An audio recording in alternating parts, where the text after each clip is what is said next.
Super prime net 9ಗೆ ಸ್ವಾಗತ. ನಾನು ಹರಿಪ್ರಸಾದ್. ಇವತ್ತಿನ ಇಡೀ ದಿವಸದ ಪ್ರಮುಖ ಸುದ್ದಿಗಳನ್ನು ನಿಮಗೆ ಸೂಪರ್ ಪ್ರೈಮ್ನಲ್ಲಿ ನಿಮಗೆ ತೋರಿಸ್ತಾ ಹೋಗ್ತೀನಿ. ಯಾವೆಲ್ಲ ಸುದ್ದಿಗಳಿದ್ದಾವೆ ಅನ್ನೋದು ನಿಮಗೆ ಮೊದಲಿಗೆ ಹೇಳ್ತೀನಿ.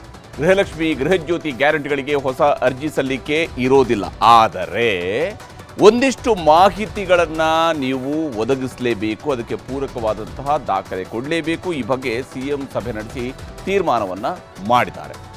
ಹಾಗೆಯೇ ಬಿಜೆಪಿ ಮತ್ತು JDSನವರ ಮಧ್ಯೆ ಅಡ್ಡ ಮತದಾನದ ಲೆಕ್ಕ ಬಹಳ ಜೋರಾಗಿ ನಡೀತಾ ಇದೆ. ಯಾರ್ಯಾರು ಕ್ರಾಸ್ ವೋಟ್ ಹಾಕಿದ್ರು ಅಂಥವ್ರನ್ನ ಪಕ್ಷದಿಂದ ಕೈ ಬಿಡೋದಕ್ಕೆ ತಯಾರಿಯನ್ನು ಮಾಡ್ತಾ ಇದ್ದಾರೆ.